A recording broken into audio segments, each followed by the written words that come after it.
Hello, Sound Mind family. Welcome back to season 4. We have missed you, and I'm so glad that you are back with us. I'm excited because we have a powerful season packed for you. I'm excited to be here. You know what the deal is. It's time for you to share. So if you're watching on YouTube, Facebook, Instagram, wherever you're watching, I need you to tell your girlfriends, your family members, your co-workers. Tell them that we are here with Sound Mind, and it's about to go down. This is a segment you don't want to miss. Listen, we are so grateful for everything you've done and your support for Hope TV, but more specifically, Sound Mind. And we just want to say thank you to all those people in the background that make this possible. We are excited and thankful for what you do, and we wouldn't be here without you. So for all the assistant producers, graphic artists, camera people, thank you so much. We appreciate you. So we're here today live, as you can see, and I am so excited because I have my co-host here with me, Miss Teresa Pryor, and we have a special guest to open up season 4. I'm going to go ahead and introduce him. He is a visionary. He is a mogul. He is making things happen. You may know him as the Reverend Dr. E. Dewey Smith Jr., but he is also a producer, and he is the visionary of Hope TV and Sound Mind. So please welcome everybody today. Tell them that he is here, Dr. E. Dewey Smith Jr. Dr. Smith, welcome. I'm great. What's going on, Moses? Hey, Teresa. How you doing? How's everybody? We're happy to have you. To have you with I'm us happy to today. be here. The way you've taken the vision of Sound Mind and helping people is amazing. I'm really moved by it. I really am.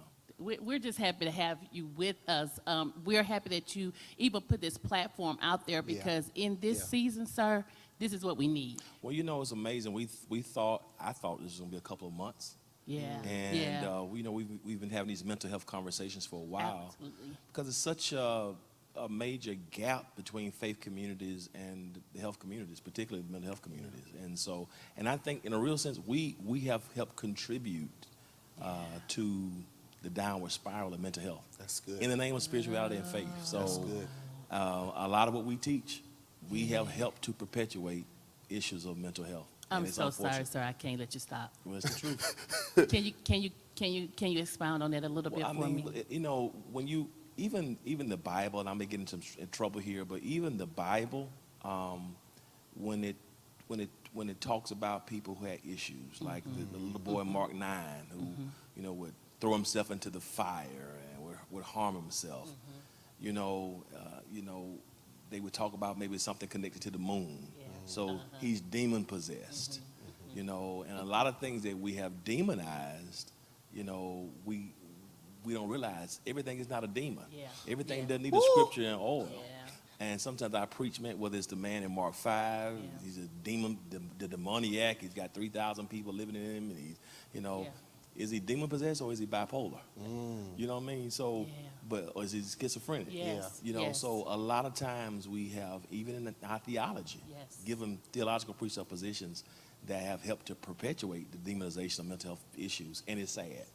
I think our language, and so the lack of sensitivity, and so we're going to spiritualize or demonize, and unfortunately, I believe that a lot of people in the church, we have helped them stay bound and suppressed because we haven't had professionals and had the courage to have these types of conversations. So I commend you both for what you're doing. Thank you, See, sir. Teresa, this is why live is important, because we can get those nuggets that's just dropping. I'm happy to see you, to be able to be close to you. And we didn't have Dr. Smith with us in season 3 when Teresa joined us, but season 4, the family is here together, and I'm excited about what we're talking about today. I've been watching, man.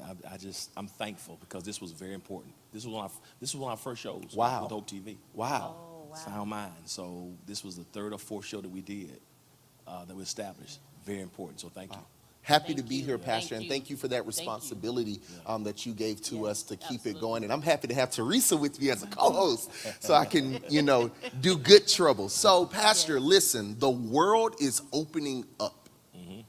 Things are going back to normal. Concerts are happening. Sports games are happening. People are coming together. Churches are even opening.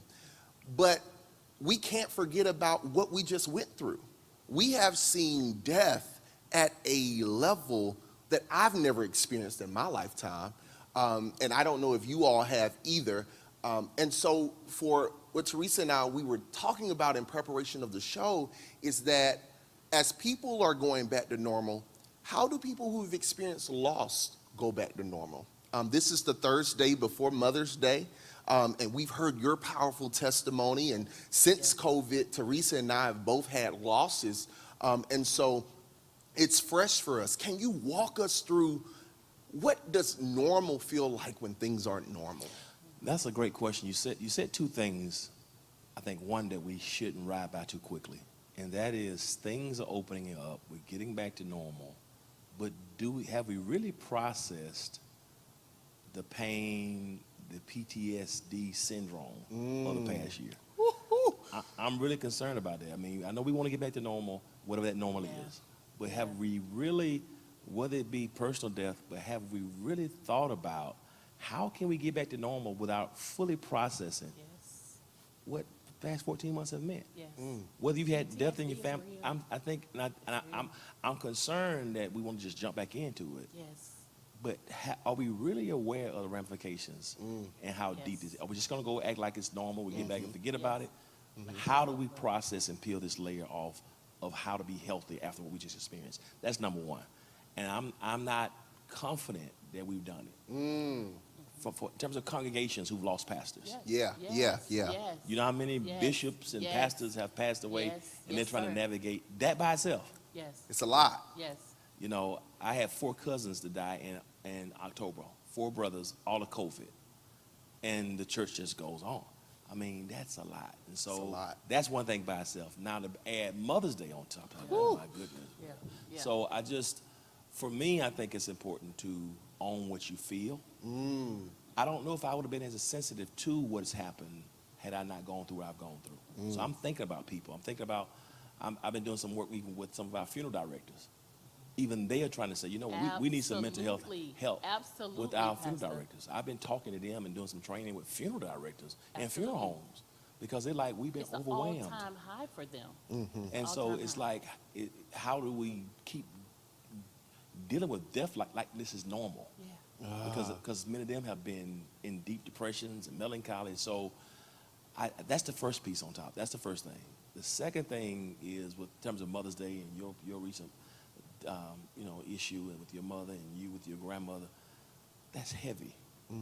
And that first time is not easy. This is my 5th. And it is not easy. But what I've learned to do the last couple of years is to be open about it.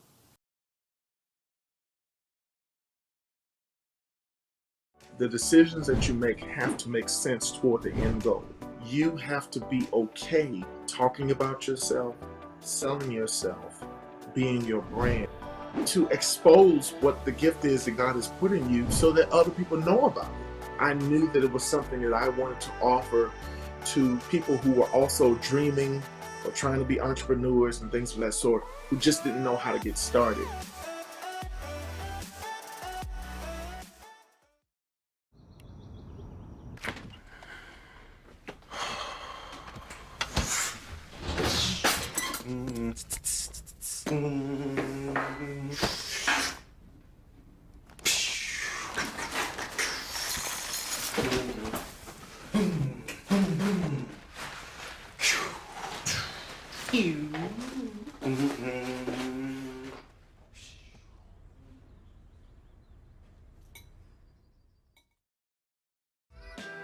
We are talking about pioneer women and women who are blazing the path for all of us. I started this campaign with a prayer and a plan, and I just worked that plan. God saw fit to predestine me for this position. I'm honored that the community, they listened to what I had to say, and I'm excited. I'm excited to be a pioneer.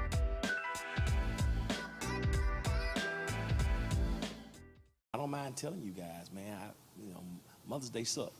It does. You know what I mean? It does. I don't mind telling you about it. Is that safe for us to let people know? Like, can I say on Mother's Day Sunday, could I get on Facebook and say, Watch your language, Brian. You're live. But Mother's Day, I'm not feeling it today. Yeah. Like, I'm not feeling it. I don't want to send text messages. Well, you know, for me, honestly, I don't care. It's not about what's safe for them anymore. Ooh. It's really not, you know. Did you hear that, Teresa? Yeah. And I'm just looking at it. and I'm fortunate. And honestly, I know I'm gonna get in trouble, man. Say it, Pastor. shouldn't. This is the space to say it. I'm glad we're not in public worship this year. I understand that. It helps me to cope better with Mother's Day. That's good. Not being in public worship. That's we're not back good. yet. Understand The that pre-recorded, so I I can understand that. deal a little differently. Being around people and in the room right now, this is gonna be so last year. But the last time we had public worship Mother's Day, which was 2019, it was terrible. Yeah. You know, I gotta motivate everybody else, you know, and get them through it. But I was struggling. That was my third year. This year we're gonna pre-record. So, you know, if I'm struggling, I'm gonna have me some brunch and a mimosa or two Or or three. or 4 or 5 I don't know or mimosa 6, no more. yeah, or 7, and you know, And we don't have to Because the perform. thing about Yeah, it is I'm that good.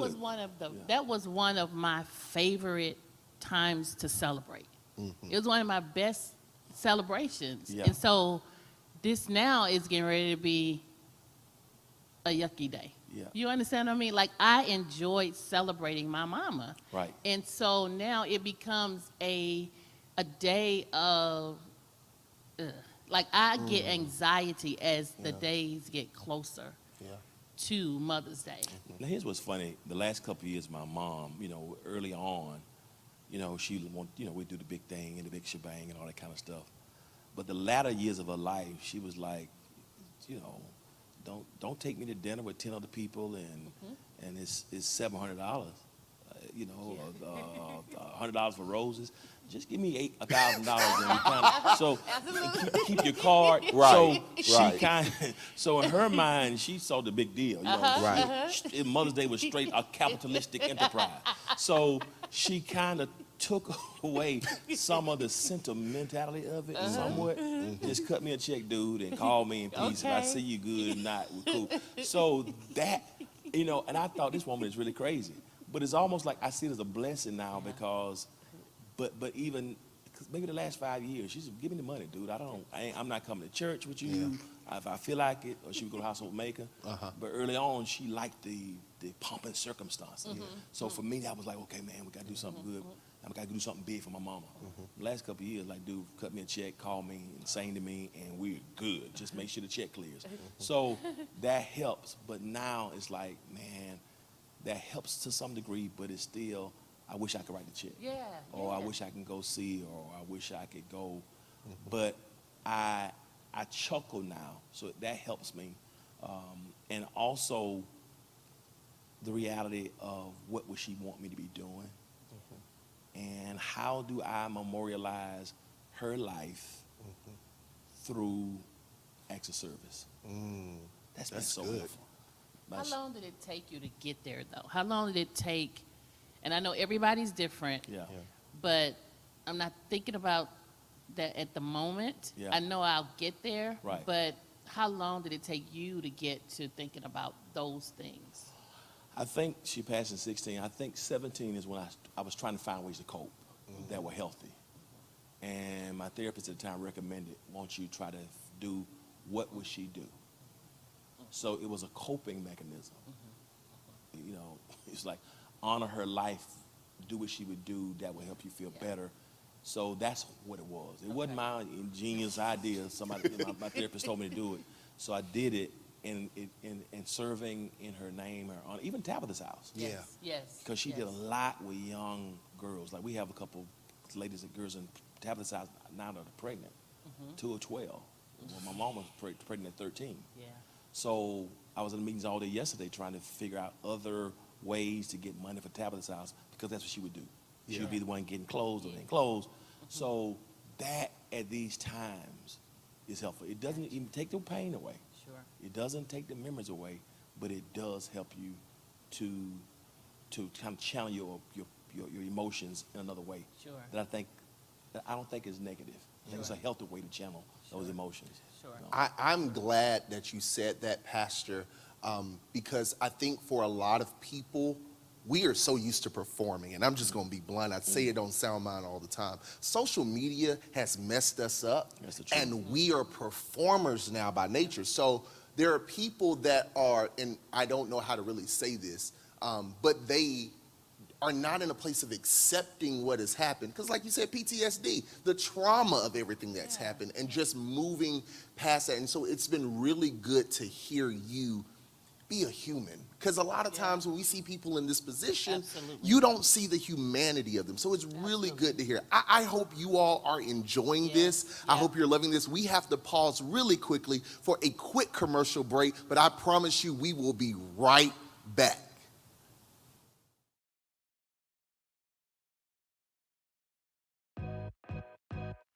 Like you said, a lot of people think that you just wake up and say, oh, this is what I'm going to be and this is what I am, and that everything happens overnight, and that is absolutely untrue. You have a few friends who's in jail right now? Do you have a few friends who's in trouble right now? I said those judges and all of that stuff really, really matters. The Congress and all those people matter. So you have to make sure that you pay attention to those things and the numbers of what you're voting for. Hey Bobo, do trees tell each other stories? I'm sorry, I'm afraid I don't know that. Hey, why don't we go find out? Listen. Do clouds take naps? I couldn't tell you. Dad, do stars visit their friends? Look!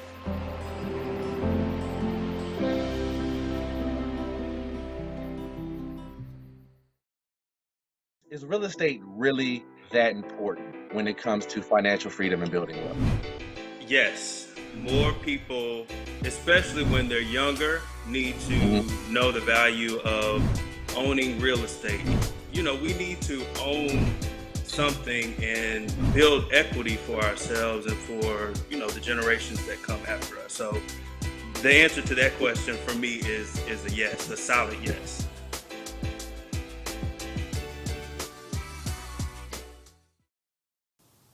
Welcome back. We still have Dr. Smith with us. I am so excited to be here. Teresa, where are you at in this conversation? Because I know this is going to be a fresh experience for you as well. Well, first of all, I'm thankful. I'm thankful for this conversation. And I know that this is helping some people out there, because there are a lot of people.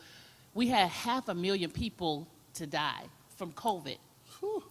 By itself. Not car accidents, not heart attacks. So we know that some of those people were mothers. Indeed. We know they were. So we know that there are people that are dealing for the first time, including myself, with mothers not being here for Mother's Day. So we just having this platform and having this opportunity to talk about where we are, how we're feeling, what we think, how we should feel, is just needful. So again, thank you for this conversation and giving us this platform and helping us to be real about where we are, even if we don't know where we are. Well, you know, Teresa, I think with your mother and your grandmother, and that, you know, what those dynamics the past couple of years, the other piece that COVID, an untapped conversation, is not just loss of almost 600,000 people, and those numbers are really skewed because a lot of the states weren't reporting That's right. That's correct. But the other piece for me is the reality that some people couldn't have closure. Saying goodbye by Zoom. Yes. You know, saying goodbye through FaceTime. Yes. One person in the hospital. Yes. You know, not being able to have a full funeral with family and the support to go have a repast where everybody comes and hugs. Yes, that's you know, right. That's a whole nother piece, I think, of the grieving process that was missed out on. That is so true, sir. So, I remember thinking, and when you have a person that you want to celebrate and you can't celebrate, you don't, it just leaves you, like you said, there's no closure there, and you don't know what actually to do with that, and you do the best you can, and you try to think of ways that you can do that later, but still, like you said, there's there's no closure with that. So what do you do with that, though? I mean, there are people, I mean, that's a lot of people, Pastor, that that still have that closure that hasn't been, there's closure that has not come. So what do you do with that, though? You know, for me, you know, as I said earlier, owning my feelings, and I'm good with it. I'm so thankful. I'm a mama's boy. Everybody knew I was raised a mama's boy. I've been a mama's boy all my life. When she was alive, I was a mama's boy. I remember when she died initially, and once I was having conversation, I was just really around the house moping, and my boys were trying to get me up, and Andre were trying to get me up. And I'm like, let me explain something to y'all. You know, if I wanted to, I can get a new wife. And truth be told, you know, because I'm healthy. Yeah, and I said, truth be told, because I'm healthy, I can have more kids. I said, so just please understand that all y'all can be replaced or enhanced or added to. I said, welcome to Sound Mind, everybody. Yeah, I was just trying to get. It's honest. It's honest. Yeah. I can never. No. As long as I live, I won't have but one mama. No. You know, and one of my friends said to me, you have to understand that is the person that you have been with the longest in your life. Absolutely. And I was like, she said, think about it.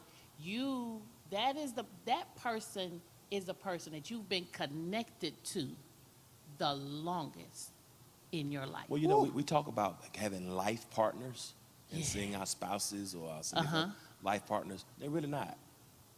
A life, as you just said, your spouse and maybe your siblings, they're your life partners. Yeah. This when you came in, you know, and I'm grateful. You know, my mother-in-law, who is like the closest thing to a birth mother. Yeah. That's over 30-something years. I love her, you know, as if she was my own, but she's not my birth mother. Yeah. And I think understanding that and realizing that and grieving.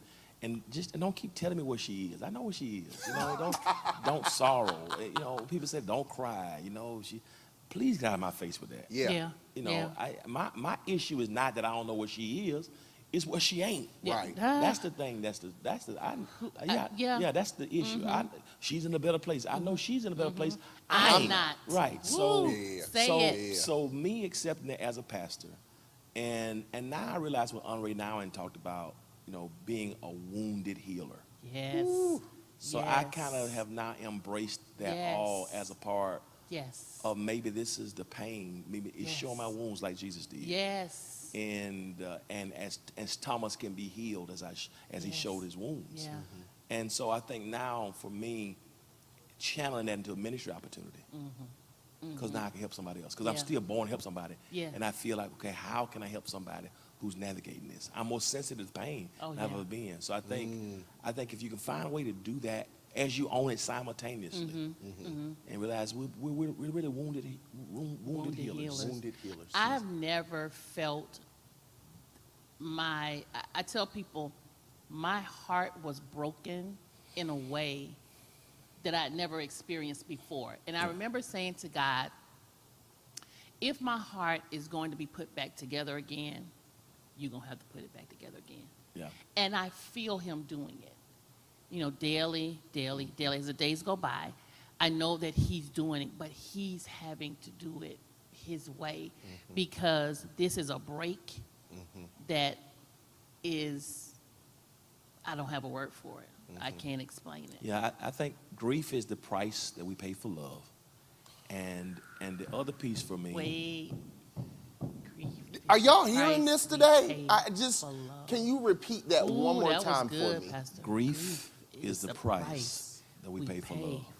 Yeah, and so my sister, it's interesting you said that. My sister, a few weeks after my mom and my sister passed 3 weeks apart. My oldest sister just started having major heart problems, and she was diagnosed with broken heart syndrome. Yes. I never heard of that before. Yes. Broken heart. That's a medical diagnosis. It's real. And I was talking to her one day. I said, you know, my heart has a hole in it, and I've been trying to get that. And I realized that the reason why it has a hole in it because my mom took a piece of it with her. Yeah. And that's cool, and it's okay. And now, how do I channel who she was, her principles, her life, and do what she taught me to do, how to live? And so it's the price that you're paying for love, and you don't have to be whole. Stop looking to feel like you felt. That's another piece. You'll never feel it again.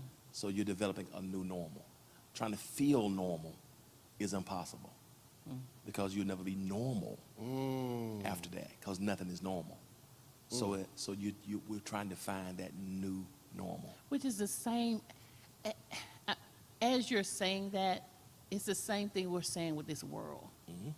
About we're not going to get back to where it was.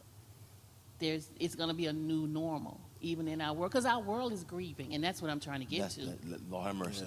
Our world is grieving as well. Absolutely. Just as I'm grieving my mom, the whole world is grieving. And so, just as you said, I'll never get back to it's never going to be what it was. Yeah. That's you okay over here? No. And it's okay. But I'm thankful. I mean, think about Jesus leaving his disciples. Watch yourself, sir. Watch yourself. I've fed you. I've healed your mother-in-law. I've calmed storms for you. I've protected you. And all of this is in preparation because I'm leaving you. I'm leaving you to go ahead of you to become your ancestor. But I'm not going to leave you comfortless. And you're going to receive power. Yeah. You're going to get a comforter. Yeah. I'm going to leave now, but you're going to be comforted. And when I leave you, I want you to channel everything I've taught you into ministry. Yeah. You're still going to grieve my absence. Yeah. But instead of just grieving my absence, I also want you to appreciate and embrace the new presence. Yeah. And so for me, that had to be tough. Yeah. I mean, this is my Messiah. I forsook everything for him. And now I'm not going to be in his presence any longer. But I still have to continue. Yeah. My purpose didn't start with my mom. Yeah. That's another thing I got to realize. Yeah. As much as I love this woman, Yes. she didn't initiate my purpose. Yeah. God allowed me to come through her birth canal to fulfill my purpose. But she didn't. But she didn't initiate my purpose. Yeah. So if she didn't initiate my purpose, I can't allow the rest of my life, I can't allow her absence to make me stagnate my purpose. Yeah. Let me take a pause. Let me feel what I feel, because grief is real. Those are human emotions. And not try to be over spiritual with my spiritual side and quoting scriptures and always in a better place. Let me own what I feel. But God gave me a purpose. Before you were formed in the belly, I knew you. Yeah. Sir. Yeah. Sanctified you. Sir. That part she didn't have anything to do with. Yeah. So so I'm trying to give you all the different strategies that I try to implement to help me to move forward. To help us have a sound mind. A sound mind, you know what I mean? And so the fact you're still here, that's a purpose. Yeah. That precedes her. Absolutely. Grateful for bringing me into the world. Absolutely. But there's a purpose that precedes her. Listen, Pastor, our time is moving, and I need you to do a few things for me before we leave here today. The first thing I need you to do for me, Pastor, there is someone out there who thinks they're helping their friends. They think they're helping their family members because, I just want to do what your mom used to do for you. I want to kind of help you be that grandmother. Can you talk to that person and just help them learn how to help other people? Right. That's a great question. I think sometimes people who are zealous and because of love, sometimes people don't know what to say. It's all, it's like. Even the preachers. No. They don't know. Listen, man, I was in a hospital when my grandmother was dying. And the preacher came up there, Jordan River, I'm bound to cross. I said, if you don't get up out of here. No, he didn't sing it. Yeah, I said, I will go taekwondo on you right here in this hospital. I will hit you in your throat, man. Don't. I'm already emotional, but I will hit your old self right in Stacey Adams' shoes, wearing stuff right in your Adam's apple, right in the hospital, in Jesus' name. Crocodile. I'm serious. I mean, it's like, dude, just don't know what. Yeah. Let's be like Job's friends. Just come and sit 7 days, don't say nothing. Nothing. Yeah. Bring a Bible.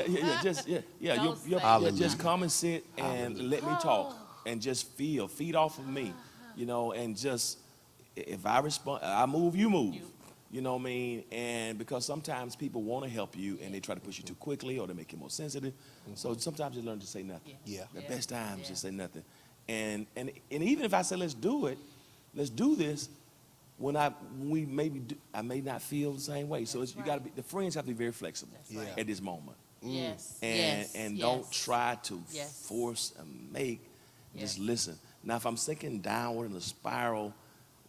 Have the conversations, the tough conversations, but don't force me beyond where I am. Talk to me if you think I'm sinking in something that's harmful but unhealthy. Be honest with me, but don't try to force me at your pace. That's right. I think that's important. That's right. good, Pastor. That's right. And it's That's interesting you say that. I laugh with Teresa. So for those that don't know, I work with Teresa on a day-to-day basis at the House of Hope Atlanta, which I'm so privileged to work there.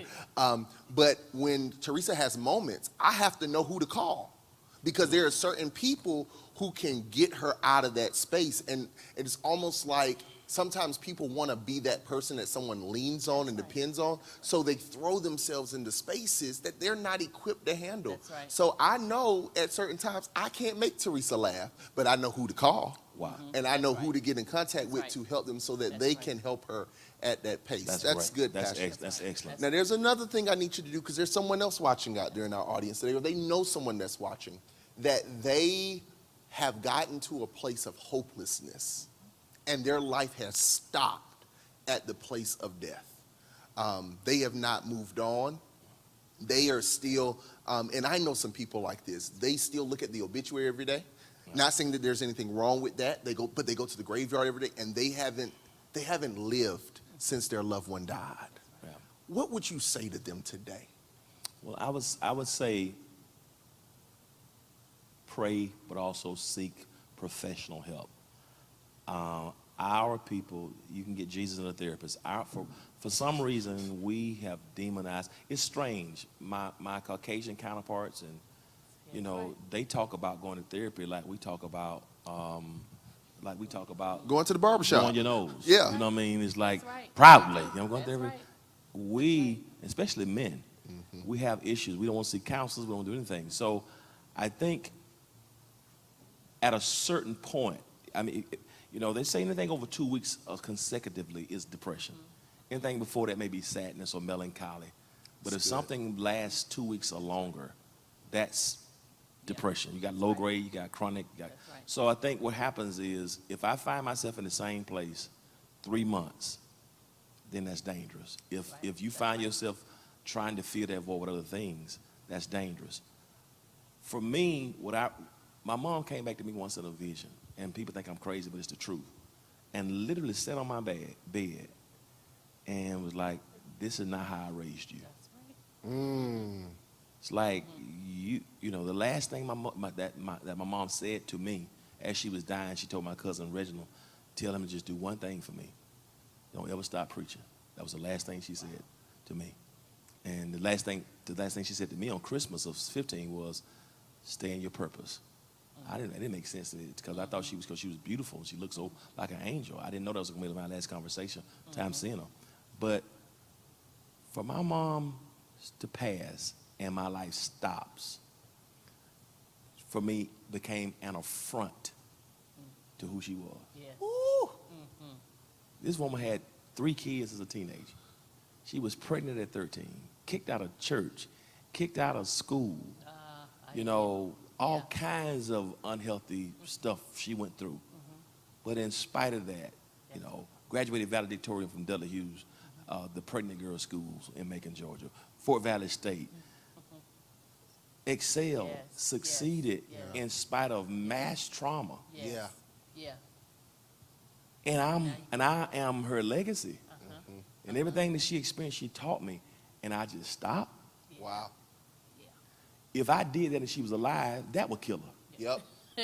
Right. Right. So, but I couldn't really see it at the time. So how did she move when her mom died? This is not the first person. I'm not the first person lost. I'm not diminishing it.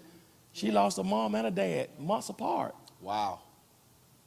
Within a year, her mother and her father passed. Wow. She's buried 3 brothers. So when I looked at that, she's gone through a nasty divorce. She buried a child, her baby, and yet still find time to pour into me, bearing a baby. Mom not supposed to bear a baby, not. But yet she overcame. It did, and so so listening to that strength, man, listen, I'm Verlene's son. I look at everything she went through from 12, 13 on. It give you something else. I'm broken. I'm hurt. but what do I need to do to honor her life, man? Because this is not, she didn't raise me to do this. She didn't raise me to stay stuck for months at a time not do. That's not, because she wouldn't have done it. She got up and took care of all of us. That's right. She made sure we were, wanted us to get through school, did whatever she had to do in spite of gross mistreatment, gross abuse. She made it, she survived. Yes. So for me, she was a lioness. You know what I mean? So to me, some of that is in me. Yes. So it helps me to realize, okay, I want to honor her memory, but I want to realize who I am. And because I'm her child, because she raised me and taught me when she probably should have aborted me based upon everything she was going through, she probably should have. Yep. Knowing what I know now, she probably, from a society perspective, that's real. But she didn't. But she didn't. She didn't. She endured. And because she did that, I can take everything she left me because she's still teaching me from the grave. Yes. And I think so getting therapy, praying, understanding who she is, memorializing her life, owning those bad moments, those rough moments, and realize that I will never get over those moments. I'm going to probably be sad, have moments of sadness for the rest of my life, and that's good. And that's fine. That's part of the process now. That's part of the process. It's like it's luggage I'm not going to get rid of. That's right. It's a mold. That's right. It's a scar. It's going to be with me always. That's and it's good. It's a stretch mark to the mother who has a child. That stretch mark is just a mark of love. That's all it is. She wants to get rid of it, put cream on it. That's all, a lot of men, put that stretch mark and it turns them off. Listen, she had a baby for you. Listen, you put that mark there. So you own it. Stop trying to get rid of it. Yeah, you put it there. That's love. She did it. Love. So for me, I'm trying to, and it's been helping. I have those moments, birthdays, Christmas, but it helps me to live because I want to just get in that cash. When we close that, I want to get in there and crawl up there with her. I'm not gonna lie. Forget husband, pastor, whatever. I had all kinds of stuff. When that casket closed, I wanted to jump in that casket with her. But now I realize that's just grief is the price that I pay for love. Grief is the price. Well, Pastor, thank you so much for joining us for the first episode of Season 4 of Sound Mind. Teresa and I. Hope for this Mother's Day holiday that's coming back. We'll be bringing you back on Sound Mind. Thank you for what you've given us and giving us the ability to have this platform to talk about not just Jesus, but also therapy. And we appreciate you, sir. Well, thank you for being wounded healers. And as you go, you find healing. Yes, sir. Yes, thank you. Yes, sir. That's what lepers is. As they went, they were healed. Watch your voice. Watch your voice. So just keep on going. And every happy Mother's Day. And those who's difficult, if it's difficult for you, I understand, I own it, but you're going to live. And that's more life for you. Endure it, feel it, embrace it, but that's something beyond that. That's good. That's good. Well, family, thank you so much for joining us today for Season 4, Episode 1 of Sound Mind. Listen, if you know someone needed to hear this today, tag them, send it, text it, tweet it, however, get this information to them. It's going to be life-changing. We will see you back next week at the same time. But until then, remember that grief is the price we pay for love. So if you love big, it's not a crazy thing that you may have a lot of grief, but I promise you, it's just a stretch mark. It comes with the territory. Until next time, take care of yourself and keep a sound mind.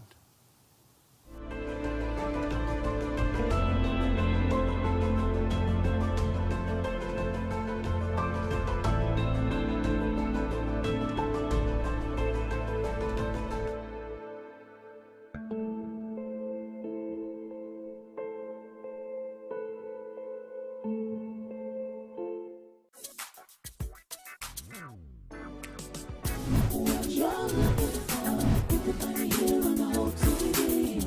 What you're looking for, what you're looking for.